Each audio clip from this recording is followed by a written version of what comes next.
L'âge d'or d'Hollywood scintillait comme une promesse de faste, de talent et de légendes immortelles. Pourtant, dans les coulisses, un danger invisible respirait chaque jour. À l'époque, les cigarettes étaient plus qu'un simple accessoire. Elles symbolisaient le style, la désinvolture et la force. Beaucoup de stars se croyaient indestructibles, jusqu'à ce que cette image même scelle leur destin. Aujourd'hui, nous nous souvenons de 8 icônes inoubliables dont la vie et la carrière ont été écourtées par la même habitude qui les rendait jadis si fascinantes à l'écran. Chaque nom est un chapitre de gloire, de tragédie et d'une amère ironie. Humphrey Bogart était plus qu'un acteur. Il était le visage d'une époque entière, l'incarnation de la désinvolture, toujours avec son manteau, son chapeau et une cigarette qui semblait faire partie de sa silhouette. Pourtant, cette image même, qui a marqué des millions de spectateurs, est devenue sa plus grande perdition. Bogart fumait 4 à 5 paquets par jour, souvent sans interruption, même pendant les tournages. Les réalisateurs planifiaient les scènes autour de ces pauses cigarettes incessantes, et ses collègues le décrivaient comme un homme qui n'existait pratiquement jamais sans une cigarette allumée. Dans des films comme Casablanca ou Le Faucon maltais, fumer devint l'expression visuelle de sa vision du monde fatigué et cynique, et par conséquent, une partie indispensable de son mythe. En 1956, tout a changé lorsqu'un cancer de l'œsophage lui a été diagnostiqué, s'étendant rapidement aux poumons. Malgré des opérations et des traitements, Bogart a dépéri physiquement à un rythme effrayant. Il a perdu plus de 35 kg dans ces derniers mois. Il est décédé à seulement 57 ans, tandis que sa femme Lorraine Bacall veillait à ses côtés. Il reste tragique que l'habitude qui a rendu son image immortelle l'ait arraché au monde beaucoup trop tôt, laissant d'innombrables fans dans une douloureuse prise de conscience. John Wayne était l'emblème de l'indomptabilité américaine. Un homme qui, à l'écran, traversait toutes les tempêtes, que ce soit la guerre, le désert ou la nature sauvage sans loi. Pourtant, derrière cette force iconique se cachait un combat quotidien contre une habitude qui a vaincu même le Duke. Wayne fumait plus de 5 paquets par jour, souvent plus de 100 cigarettes, complétées par des cigares qu'il consommait avec la même passion. Sur le plateau de tournage, on le voyait rarement sans fumer, et de nombreux réalisateurs organisaient leur journée de tournage autour de son addiction permanente à la nicotine.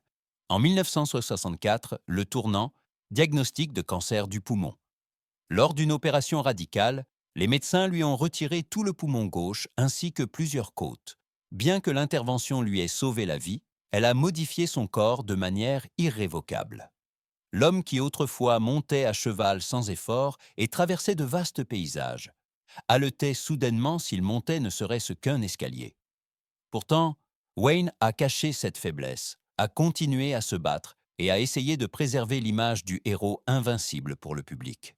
Malgré les avertissements, il a repris la cigarette, et le cancer est revenu, plus agressif qu'auparavant. Steve McQueen était l'incarnation du King of Cool, décontracté, rebelle, charismatique à un point inaccessible. Ses rôles semblaient faciles, presque instinctifs, et pourtant il portait en lui un poison constant, les cigarettes. 2 paquets par jour sont devenus son compagnon constant, aussi bien devant la caméra que dans les coulisses. Les réalisateurs le décrivaient comme un homme capable d'exprimer plus avec une cigarette que d'autres, avec une page entière de dialogue. Une courte bouffée, une lente expiration de fumée, et le personnage prenait vie. Pourtant, sous cette désinvolture contrôlée, un risque invisible grandissait. En 1978, son corps a commencé à se rebeller. Essoufflement, toux, fatigue rapide. Des symptômes que McQueen a d'abord ignorés. Lorsque les douleurs se sont intensifiées, il a finalement reçu le diagnostic mésothéliome, un cancer rare et agressif de la plèvre. Bien que l'amiante ait été la cause principale, les médecins ont confirmé que des décennies de tabagisme avaient considérablement accéléré la maladie et aggravé son évolution. McQueen chercha désespérément toutes les opportunités, voyageant jusqu'au Mexique pour des traitements alternatifs. Mais le cancer fut implacable. Nat King Cole possédait l'une des voix les plus inoubliables de l'histoire de la musique. Chaude, veloutée, élégante. Des chansons comme Unforgettable, Mona Lisa ou The Christmas Song l'ont rendu immortel. Pourtant, alors que le monde aimait sa voix, il la détruisait inconsciemment chaque jour. Cole fumait jusqu'à 3 paquets par jour et croyait fermement que la fumée conférait à sa voix cette profondeur douce et rauque. même en studio, il allumait de nouvelles cigarettes entre les prises, comme si la nicotine était un outil artistique nécessaire. Au début des années 1960, le prix de cette illusion se fit sentir. Essoufflement, enrouement, toux, des symptômes qu'il a d'abord ignorés parce que son emploi du temps de tournée laissait peu de répit. Pourtant, en 1964, il s'est effondré lors d'un spectacle à Las Vegas. Le diagnostic fut un choc, un cancer du poumon très avancé, déjà métastasé. Malgré les traitements, les opérations et la cobaltothérapie, son état se détériora rapidement.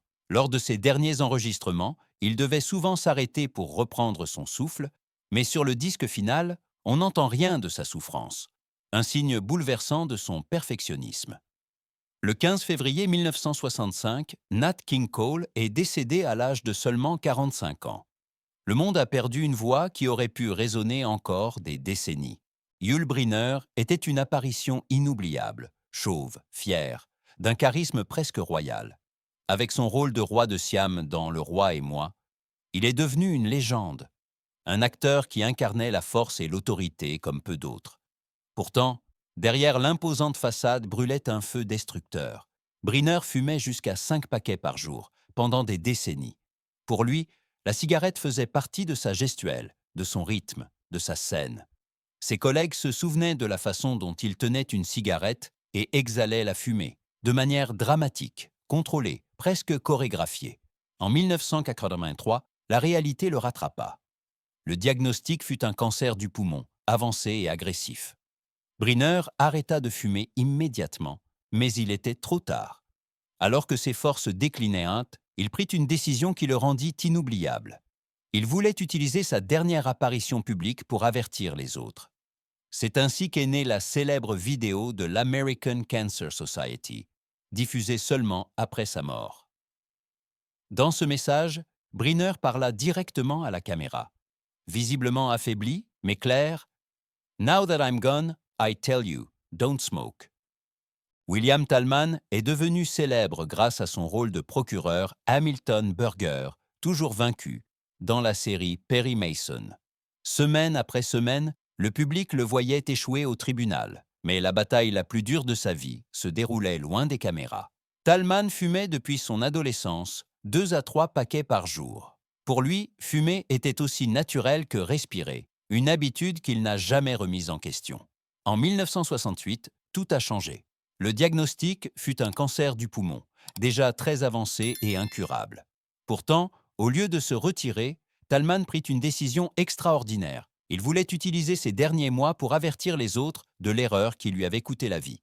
C'est ainsi qu'il s'est adressé à l'American Cancer Society et a demandé à pouvoir tourner une publicité anti-tabac, alors qu'il était lui-même déjà très marqué par la maladie.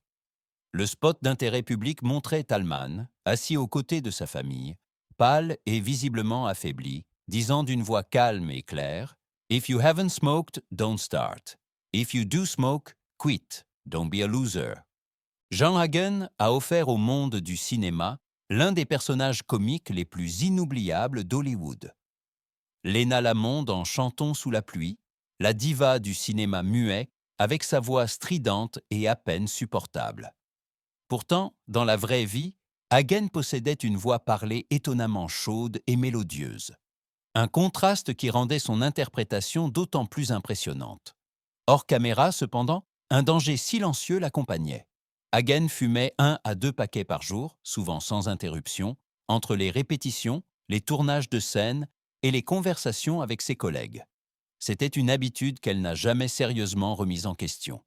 Au milieu des années 1970, sa vie a connu un tournant cruel. Le diagnostic fut un cancer du larynx, une maladie qui, tragiquement, a touché précisément l'organe qui avait porté son art. Sa voix devint d'abord rauque, puis plus faible, jusqu'à ce qu'elle se taise presque complètement.